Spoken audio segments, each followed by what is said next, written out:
반갑습니다, 성도 여러분. 아까 우리 기도하신 우리 성도님이 말씀처럼 우리 주님의 등대교회는 작지만 진정으로 하나님께서 기뻐 받으시는 그런 공동체임을 믿습니다. 아멘. 예. 정말 우리 그리스도인들에게 놀라운 사실은 이 믿음이라는 것은 참 놀랍습니다. 현상으로는 그렇지 않은데 믿음으로 바라볼 때는 1대 100, 1대 1000, 1대 만이거든요. 근데 놀라운 것은 하나님께서 믿음대로 우리를 사용하신다는 것입니다. 그 신앙만 생각해 보면 정말 신나고 멋진 것이 우리 신앙생활이 아닌가 생각합니다. 오늘 함께 교독하신 요한복음 2장의 말씀은 예수님이 가나안 혼인잔치에서 물로 포도주를 만드신 기적 이야기가 나오고 있습니다. 예나 지금이나 결혼을 떠오르면 왠지 모르게 우리의 가슴이 설레이는 것을 우리 금할 길이 없습니다. 결혼식장을 생각하면 하얀 드레스에 너무나 아름다운 신부의 모습, 멋진 턱시도를 입은 신랑, 그리고 하객들, 아름다운 것들로 장식된 예식장과 그리고 멋진 축가, 그리고 빼놓을 수 없는 게 하나 있죠? 100여 가지가 넘는 산의 진미가 구성된 아름다운 음식 잔치들. 생각하면 너무 좋습니다. 아마 그 음식을 생각하면 저는 항상 우리 다윗을 생각해요. 우리 다윗이 먹는 거를 잘 하거든요. 그래서 아마 100여 가지가 넘는 뷔페, 식당 이런 걸 생각하면 제일 군침을 도는 것이 우리 다윗의 모습이니까. 그래서 늘 이쁘고 좋습니다. 근데 저는 제가 태어난 전라도에서는 결혼식을 할 때면 빼놓지 않는 그런 음식이 한 가지 있습니다. 그건 여러분이 아마 잘 알 수 있을 것입니다. 코로 냄새만 맡아도 코를 탁 쏘는 이 삭힌 홍어죠. 홍탁이라고 얘기합니다. 그래서 전라도 지방에서는 결혼식이나 어떤 잔치를 할 때 홍어가 없다, 그 잔치는 끝나는 겁니다. 근데 뭐 다른 것은 부실해도 그거 한 가지만 잘 내놓으면 그 잔치는 성공적인 잔치를 할 정도로 홍탁은 아주 중요한 잔치의 음식 중에 한 가지입니다. 근데 이 고대 유대인 사회에서도 결혼식을 하게 될 때 결국 빠져서는 안 되는 음식 한 가지가 있었습니다. 그것은 무엇일까요? 포도주. 예, 포도주였습니다. 그래서 오늘 말씀을 보니까 가나안 혼인잔치집에서 포도주가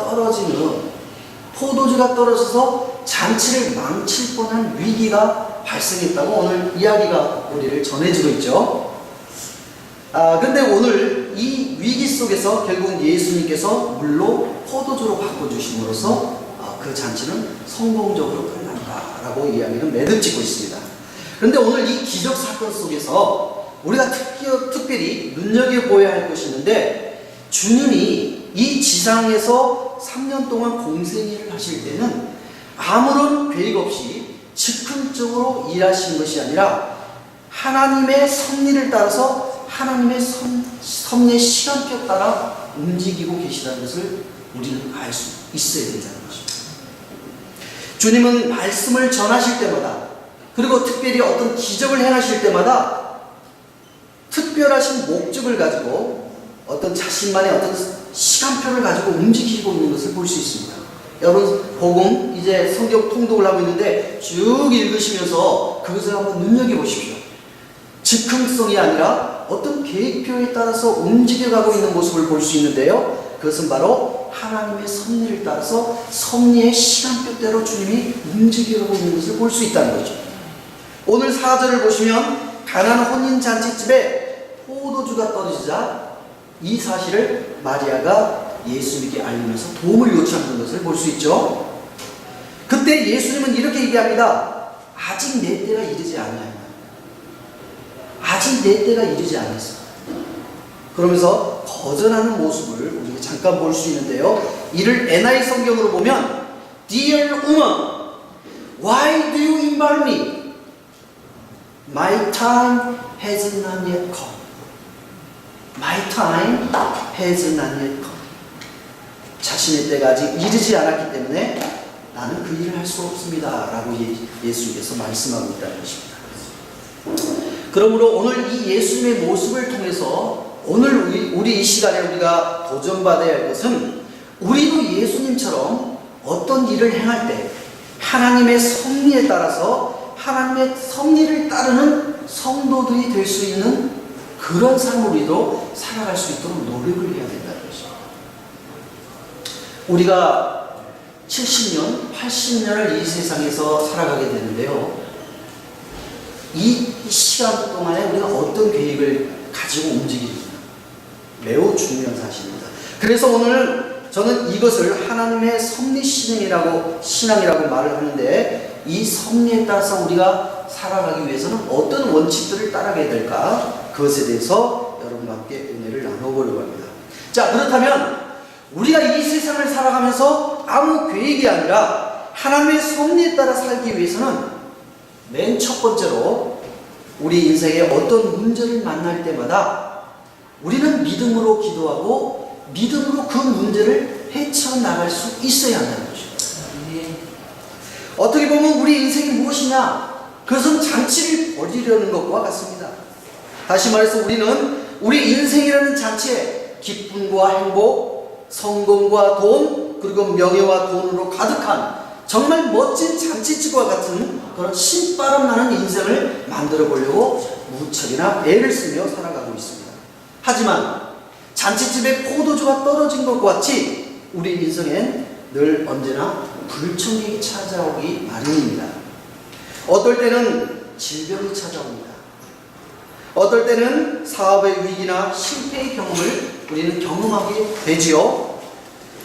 하다못해 부모와 자식, 그리고 우리가 알고 있는 지인들 사이 속에서의 관계 때문에 우리는 아파하며 고통스러운 시간을 통과할 때도 있습니다.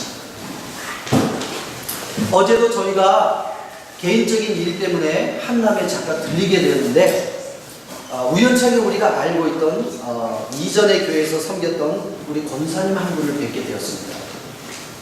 근데 이분이 우리를 보며 막 달려오더니 우리의 손을 잡으면서 하는 말이, 목사님, 사모님, 제가 유방암에 걸렸어요. 그래서 10월 18일 날에 수술을 받아요 라고 하면서 두 눈에서 눈물을 뚝뚝뚝 흘리시더라고요. 제가 무슨 말을 해줘야 할지 모르는 아주 난처한 상황이었습니다. 너무 건강하고 너무 활달하고 신앙이 좋으신 분이었거든요. 그 우연찮게 다가와서 우리의 손을 잡고 유방암에 걸렸어요. 이제 수술을 받아요. 네, 얼마나 가슴 아픈 일이 아닐 수가 없었습니다. 그렇습니다. 성도 여러분, 우리 인생을 우리가 예수님 믿고 아무리 믿음 생활을 잘한다 할지라도 우리 인생은 승승장구할 수가 없습니다. 우리가 잉글리시 데이 찾아가면 얼마나 그 전경이 아름다울 수가 없습니다. 그러나 그 아름다운 전경 위로 끊임없이 크고 작은 파도가 밀려오는 것을 볼 수 있어요. 그처럼 우리 인생에는 하는 일마다 잘 되고 정말 기쁨이 넘치고 행복이 넘쳤으면 좋겠지만 늘 불청객처럼 파도가 밀려오는 것처럼 크고 작은 인생의 문제와 위기가 우리를 찾아오기 마련인다는 것이죠. 어떤 데는 그 파도가 너무나 커서 마치 내 인생을 완전히 송두리째 앗아버릴 것 같은 그런 인생의 위기와 문제도 우리에게 찾아오게 되죠. 그것은 믿는 자나 믿지 않는 자나 동일한 우리의 인생의 현상이라고 볼 수 있습니다. 하지만 우리가 예수님을 믿는 사람과 믿지 않는 사람과의 근본적인 차이가 어디 있겠습니까? 우리가 인생의 위기를 만났을 때 오늘 말씀에 나오고 있는 마리아와 하인들처럼 믿음으로 주께 기도하면서 이 문제를 믿음으로 끝까지 헤쳐나갈 수 있는 것, 이것이 바로 하나님의 섭리신앙을 믿는 사람들의 근본적인 특징이라는 것입니다. 오늘 말씀 3절을 보면 마리아가 잔치집에 포도주가 떨어졌다는 소식을 듣자마자 곧바로 예수님에게 달려갑니다. 그리고 도움을 요청하고 있는 모습을 볼 수 있죠. 예, 그런 것처럼 오늘 마태복음 7장 7절의 말씀은 이렇게 주님께서 우리에게 말씀하고 있습니다. 구하라 그러면 너에게 주실 것이요, 찾으라 그러면 찾을 것이요, 문을 두드리라 그러면 너에게 열릴 것이니 구하는 마다 받을 것이요, 찾는 이가 찾을 것이요, 두드리는 이에게 열릴 것입니다. 성도 여러분, 여러분의 인생에 문제를 만났을 때 우리는 곧바로 예수님께 믿음으로 기도를 알려드려야 합니다. 또한 하인들의 모습은 어떻습니까? 주님께서 하인들에게 명령하십니다. 6개가 보이는 항아리에 물을 가득 채워서 이제는 그것을 떠서 연회장에게 갖다 주어라 라고 명령하시죠. 상식적으로는 도저히 우리가 이해할 수 없는 그런 말씀이었습니다. 그러나 하인들은 온전히 그 말씀에 순종해서 물을 붓고 그 물을 떠다가 행사 매니저에게 갖다 주죠. 포도주 여기 있어요. 아마 예수님 믿지 않는 사람은 미친 사람일 수 있겠습니다. 하지만 믿음으로 살아가는 것, 바로 이런 것이죠. 오늘 마리아와 하인들의 이러한 모습은 우리들이 하나님의 섭리를 따라 살아간다는 게 무엇인가? 우리 인생의 위기를 만났을 때 도대체 섭리를 따르는 우리는 어떻게 대처하는지에 대한 아주 좋은 본보기를 제시하고 있습니다. 즉, 문제를 만났을 때 당황하거나 절망하지 아니하고 오직 믿음으로 주님께 기도하고 믿음으로 그 문제를 해결하는 것. 이것이 바로 우리 신앙의 사람들의 모습이죠. 그러면 하나님께서는 그 믿음을 보시고 그 믿음을 사용하셔서 기적을 베푼다시는 것입니다. 기적을 통해서 하나님이 일하실 수 있는 기회를 마련하는 것입니다. 어떤 사람은 신앙생활을 하는데 너무나 평범한 사람이 있죠. 어떤 사람은 저사를 보면 왜 저 사람 속에서는 하나님이 살아계시고 역사하시고 오늘도 여전히 일하시는 모습을 볼 수 있는 것일까? 우리 가끔씩 이런 의문을 던질 수 있어요. 근본적인 차이는 무엇일까요? 바로 어떤 사람은 믿음을 통해서 하나님이 일할 수 있는 기회와 이것을 하나님께 온전히 올려드릴 수 있다는 것입니다. 그래서 그 사람을 통해서는 하나님의 기적이, 하나님의 나라가 확장된 놀라운 일이 벌어지는 것이죠. 지난주에 이미 말씀드렸다시피 하나님의 형상으로 인간을 창조하신 하나님은 태초부터 우리 인생의 축복과 저주, 생명과 사망, 그리고 행복과 불행의 기준으로 예수님으로부터 시작되도록 설계해 두셨기 때문에, 그러므로 우리 인생에 좋은 일이 있던 나쁜 일이 있던 우리는 무조건 주님 앞에 나아가서 우리 인생의 위기와 우리 인생의 문제를 주님께 알려드리면서 주님께 내 인생을 맡겨드렸을 때 주님은 우리의 믿음을 통해서 놀라운 기적과 승리를 이루신다는 것을 마리아와 하인들은 우리에게 보여주고 있다는 것입니다. 여러분 모두 다가 이런 모습으로 살아가기를 예수 이름으로 축원드립니다. 그런가 하면 두 번째로 하나님의 섭리를 이루기 위해서는 우리는 모든 일에 믿음과 기도로 대처하긴 하되 우리의 믿음을 하나님의 말씀이라는 반석에 세울 수 있어야 된다는 것입니다. 즉 하나님이 기뻐 받으시는 믿음은 자기 복음, 자기 멋대로의 믿음이 되어서는 안 된다는 것입니다. 히브리서 11장 1절에 보면 믿음은 바라는 것들의 실상에 보이지 않는 것들의 증거다라고 얘기를 하고 있습니다. 정말 우리가 가진 이 믿음이 하나님이 정말 바라시는 꿈꾸는 것에 참 실상이 되고 보지 못하는 것들의 증거가 되기 위해서는 우리의 믿음이 우리의 생각이나 우리의 경험, 그리고 우리가 갖고 있는 지식, 우리가 갖고 있는 예감에 기초둔 것이 아니라 바로 하나님의 말씀에 기초를 두는 그런 믿음이 되어야 할 때 정말 이 믿음을 통해서 놀라운 역사를, 하나님의 섭리에 따른 역사를 우리가 이루어나갈 수 있다는 것입니다. 오늘날 많은 교회에서 자기 복음, 자기가 특별한 계시나 은사를 받았다고 하면서 자신의 주관적인 경험과 지식으로 독특한 신앙생활을 하는 사람들을 뵙고에서 심심치 않게 볼 수 있습니다. 하지만 오늘 마리아는 우리에게 하나의 경고와 함께 좋은 방향성을 제시해주고 있는 것을 볼 수 있습니다. 마리아는 잔치집에 포도주가 떨어지자 예수님께 부탁하면서 하인들에게 이렇게 얘기를 합니다. 5절에 그의 어머니가 하인들에게 이르되 너희에게 무슨 말씀을 하든지 그대로 하라. 마리아는 믿음으로 행하되 예수님에서 입에서 떨어지는 그 말씀에 주목하고 그 말씀대로 행하라고 하인들에게 부탁하고 있다는 것입니다. 그러므로 저도 여러분에게 간곡히 부탁드립니다. 성도 여러분, 때론 성경 말씀이 여러분의 생각과 그리고 이곳 캐나다의 문화에 대치되고 있는 그런 모습이 보일 때가 있을지라도 결국은 여러분 고민하시되 결국 하나님의 말씀, 불변하는 하나님의 말씀의 편에 서시기를 간곡히 부탁드립니다. 캐나다와 북미주에 동성연애가 합법화되고 있습니다. 왜 성적 소수자들의 인권을 너희들은 무시하느냐? 법적으로 그러지 못하게 법으로 이제는 제정하고 있습니다. 왜 호모를 레즈비언들의 목사를 세우는 것을 너희는 반대하느냐? 그것을 합법화시키고 있습니다. 그러나 이 세상 문화가, 이 세상의 법이 아무리 어떤 것을 우리에게 제시한다 할지라도 성경을 통해서 그것이 아니라고 한다면 우리는 뭐라고 말할 수 있어야 합니다. 아멘.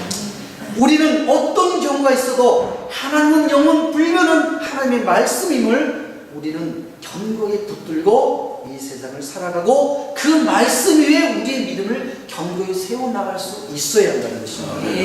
한 발 더 나가 그러면 우리의 신앙을 하나님의 말씀의 기초 위에 세운다는 것이 무엇인가? 사도 요한은 요한복음 1장 1절에 태초에 말씀이 계시니라 이 말씀이 하나님과 함께 계셨으니 이 말씀은 곧 하나님이시냐라고 증거하고 있는데요. 이는 곧 하나님의 말씀의 실체란 곧 예수 그리스도시요 예수 그리스도가 하나님의 말씀 곧 로고스가 되신다라고 사도 요한은 우리에게 증거를 하고 있습니다. 그러므로 사도 바울은 에베소서 4장에서 우리는 모든 일에 있어서 예수 그리스도의 장성한 분량에 이르기 위해서 예수를 본받고 닮기 위해 힘쓰라고 우리에게 권면을 하고 있습니다. 그러므로 우리의 신앙을 말씀에 세운다는 것은 성경 말씀을 통하여 우리의 생각에 있어서나 그리고 이 세상을 사랑하는 방식에 있어서 우리 삶의 모든 측면에 있어서 예수님을 온전히 본받고 닮아가는 데 우리의 신앙에 초점을 줄 수 있어야 된다는 것이죠. 여러분의 믿음의 기초는 지금 무엇에 두고 있습니까? 아멘. 여러분의 입술은 지금 예수님을 닮아가고 있습니까? 여러분의 생각, 가치관, 이 세상을 대면하고 있는 여러분의 관점인 세계관, 이런 것들이 주님으로부터 나오고 있는지를 여러분 한번 잔잔히 뒤돌아보시길 바랍니다. 오늘날 많은 크리스찬들이 직면하고 있는 딜레마 중에 하나는 우리들이 예배를 드릴 때의 모습과 일상생활에서 가정과 직장에서 살아가는 우리의 모습이 너무나 다르다는 것입니다. 예배 드릴 때 사용하는 우리의 말과 일상생활에서 사용하는 우리의 말과 생각에 너무나 큰 차이를 보이고 있다는 것이다. 우리가 우리 자신을 바라보는 방식을 자화상이라고 얘기를 합니다. 여러분은 긍정적인 자화상을 가지고 살아가고 있는지 모르겠습니다. 여러분 아침에마다 거울을 보시죠? 거울을 보면서 여러분 자신에게 미소를 지으시나요? 거울 속에 비춰진 내 모습을 보고 와, 참 아름답네? 오, 정말 멋지네? 라고 여러분 찬사를 보내십니까? 아니면 얼굴을 찡그리십니까? 아니면 무심히 지나가십니까? 오늘 예수님은 우리에게 내 이웃을 내 몸같이 사랑하라고 말씀하셨는데 이는 남을 이웃을 온전히 사랑하기 위해서는 먼저 하나님이 나를 사랑하시는 사랑 그대로 내 자신도 나를 사랑할 수 있어야 됩니다. 하나님이 나를 바라보고 인정하신 모습 그대로 우리도 내 자신의 모습을 있는 그대로 인정하고 받아들일 수 있어야 하는 것이죠. 여기에서 바로 우리 자신에 대한 높은 자존감과 긍정적인 자화상을 가지고 우리가 이 세상을 살아갈 수 있습니다. 어떤 사람은 지금도 예수를 믿고 있음에도 불구하고 부정적인 자아상과 낮은 자존감을 가지고 정말 다른 사람들을 위해서 만족하고 인정을 받기 위해서 정말 노예 같은 삶을 살아가고 있는 사람들을 많이 볼 수 있습니다. 일을 하고 또 해야 다른 사람에게 인정을 받고 능력 있는 사람, 가치 있는 사람이라고 받을 것 같은 그런 마음. 미안하지만 아무리 일로 내 인생을 가득 채운다 할지라도 사람들은 나를 인정해 주지 않는다는 것입니다. 우리 예수님이 이 지상에 사는 동안에 아버지의 사랑, 아버지의 인정을 그대로 받아들이시고 그것으로 말미암아 높은 자존감을 가지고 사역하신 모습을 성경은 그대로 우리에게 보여주고 있습니다. 그러므로 성도 여러분, 예수님처럼 이제부터 여러분 자신을 자랑스러워 여기고 사랑하고 인정하고 그런 높은 자존감을 가지고 이 세상에 당당하게 살아가기를 예수님 이름으로 축원드립니다. 네. 또한 여러분 예수님처럼 청지기 정신을 갖고 살아가시는지는 모르겠습니다. 청지기 정신이란 우리에게 주어진 모든 시간, 물질, 이 모든 것이 하나님으로부터 주어진 것임을 믿고 이것을 가지고 하나님의 청지기로 이 세상을 살아간다라는 어떤 그런 신앙입니다. 혹시 여러분 중에 내가 가진 재능, 내가 갖고 있는 시간, 그리고 심지어는 내가 있는 내 품에 안는 자녀까지도 혹시 이건 내 거야 라고 생각하시면서 여러분 마음대로 살아갈 수 있다고 생각하며 살아가고 있는 그런 분은 안 계시는지 모르겠습니다. 예수님 요한복음 17장에서 내 것은 다 아버지 것이요 아버지의 것은 내 것이라고 말씀하심으로써 모든 것의 참주인은 하나님이시요 우리는 그것을 위임받아서 청지기의 역할을 하는 그런 존재임을 우리에게 말씀하고 있습니다.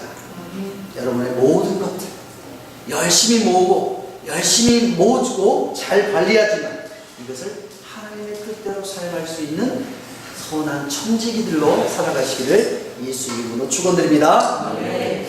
한때 이 한국의 언론을 떠들썩하게 만들었던 대한항공 오너 일가의 갑질에 대한 것들을 여러분 잘 아실 것입니다. 대한항공의 회장 조양호 회장의 아내 이명희 그리고 두 딸 조효나 조현민이 일으킨 그런 갑질 폭력과 그런 여러 가지 사건들이 있죠. 유명하게 땅콩 회항 사건, 또 물컵을 투척했던 어떤 사건들 때문에 사회적으로 큰 분노가 일어났고 많은 일들이 거세게 일어났습니다. 여러분, 왜 많은 로얄 패밀들이 사회적인 약자들에 대해서 그런 비인격적인 행동을 서슴지 않고 있는 걸까요? 왜 우리도 힘이 없었을 때 우리의 모습은 겸손한 것 같은데 왜 사회적인 권력과 힘만 얻으면 많은 사람들을 조종하고 내 하인으로 만들려고 하는 그런 모습을 많이 볼 수 있는 걸까요?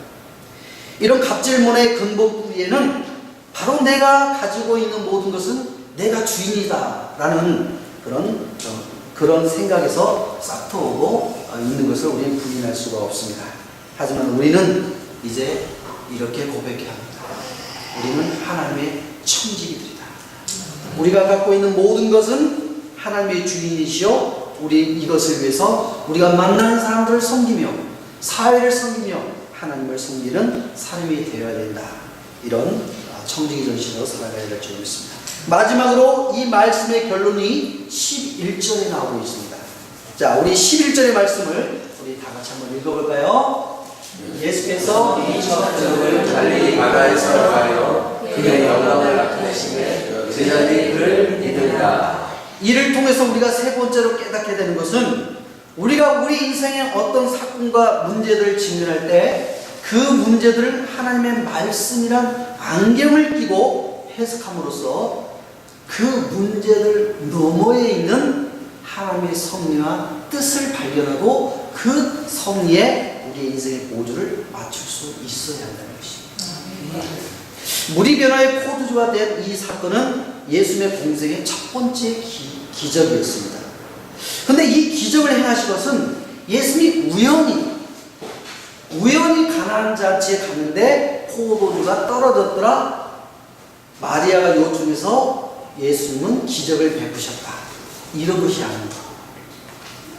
이것은 철저하게 우연히 그렇게 된 것이 아니라 처음부터 특별한 의도와 목적을 가지고 예수님이 행하셨다는 것을 여러분 기억하셔야 된다는 것입니다.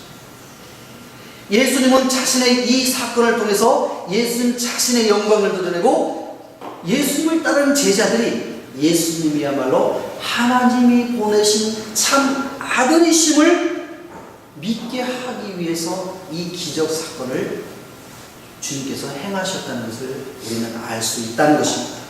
이것이 바로 예수님이 기적을 행하신 이유, 이 물이 포도주가 되었던 이 사건 속에서 담긴 하나님의 섭리와 하나님의 뜻이라는 것입니다. 그러므로 우리 인생의 쓰나미 같은 문제와 위기가 닥쳤을 때 우리는 그 문제에만 우리의 시선을 고정해서 그 문제를 해결하려고 하고 그 문제에서 벗어나려고 몸부림치는 사람들이 아니라 그 문제에 넘어 있는 하나님이 우리를 향해서 보내신 그 메시지가 무엇인가를 우리 그 문제 너머로 바라볼 수 있는 마음의 여유를 가질 수 있어야 한다는 것입니다.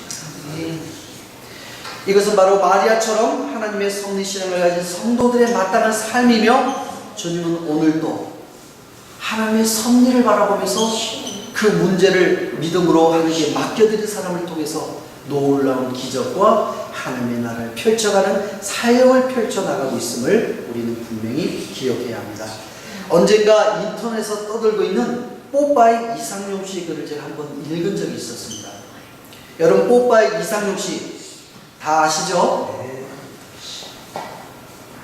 이상용 씨의 이 글을 읽어보니까 이상용 씨가 어머니가 임신을 했는데 어머니가 임신했을 때 아버지는 집을 나가버리게 되었습니다. 산모가 제대로 먹지 못하니 애를 낳았는데 그냥 그대로 병덩어리요 미숙아를 낳았다고 합니다. 그래서 그 엄마의 이 친정 식구들이 야, 너 이 아이를 길러서 네가 이 아이를 네가 평생 품으면 네 인생은 끝나는 거야.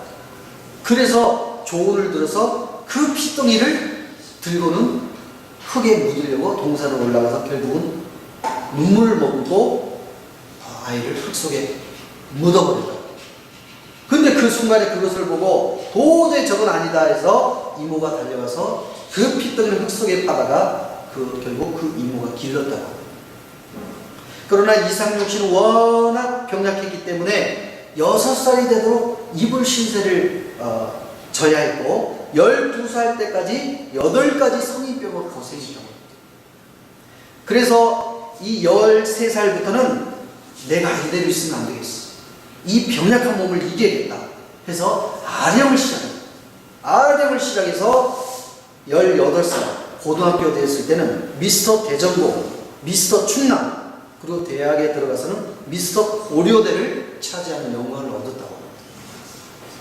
그리고 군대를 다녀와서는 22가지의 외판원 일을 하다가 드디어 28살에 TV에 출연하게 되었는데 그것이 대박이 터져서 우리가 너무나 잘 알고 있는 우정의 무대로 우리가 너무나 잘 알고 유명해졌죠.